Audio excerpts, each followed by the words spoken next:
besoin, il convient d'aller plus loin, de réaliser des poursuites au niveau judiciaire pour engager, si besoin est, la responsabilité pénale ou civile. En dépit de vos formidables reconnaissances académiques et professionnelles, la société haïtienne, Madame la Directrice Générale, vous attend au pied du mur pour voir si vous serez en mesure de porter l'ULCC à un autre niveau en améliorant sa performance et son efficacité institutionnelle. En outre, le gouvernement nourrit l'espérance que, par vos interventions et celles des autres partenaires nationaux dans le domaine de la lutte contre la corruption, le pays pourra redorer son blason en améliorant notamment son score dans les palmarès internationaux liés à la lutte contre la corruption. Je conclus mon intervention en vous souhaitant du succès dans vos nouvelles fonctions, Madame la Directrice Générale. C'est sûr que vous êtes la personne dont l'ULCC a besoin pour continuer le travail enclenché par votre prédécesseur. Bonne besogne à vous, Madame la Directrice.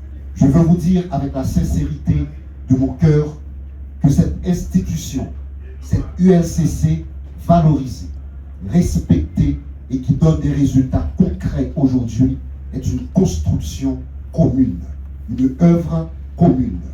Je suis très fier de vous. Je suis fier de chacun d'entre vous.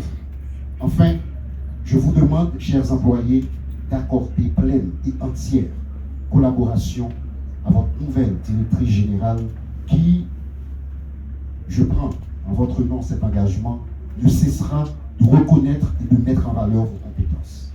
De mon lieu, je dis ceci, sans compromis, sans concession, avec dignité et responsabilité, j'ai servi mon pays et je continuerai à le servir.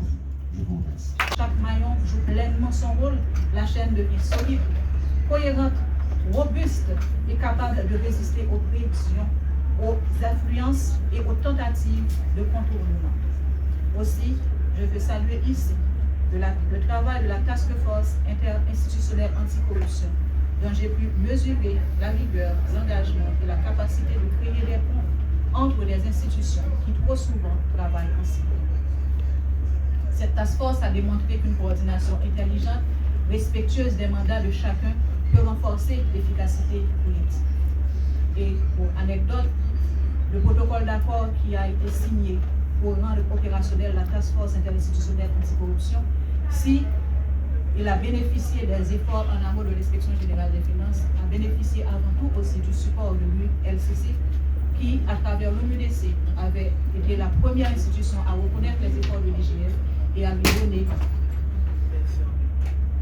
et à lui accorder, je dirais, la préséance de cette initiation en permettant que cette belle collaboration soit possible.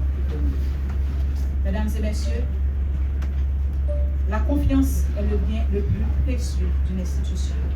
Elle se construit lentement par le travail, la cohérence, l'exemplarité et les résultats. Je n'ai pas la prétention de promettre des miracles. Je n'ai pas la prétention de parvenir à répondre à mes responsabilités seule, sans une équipe solide, qui soit dévouée et qui soit très engagée à remplir sa mission. Je prends simplement l'engagement de servir avec honnêteté, courage et loyauté envers la République, et je souhaite que chacun puisse juger notre action à la lumière de nos résultats, de nos professionnalismes et du respect constant des principes de justice et d'équité. Ensemble, mes chères collaboratrices et collaborateurs et tous ceux que j'ai cités en tant que maillons de la chaîne de lutte contre la corruption, continuons à bâtir des institutions fortes, à œuvrer pour une Haïti fidèle à nos rêves et qui soit un lieu propice pour l'évolution de nos enfants, parce que des institutions fortes sont le fondement de l'État fort.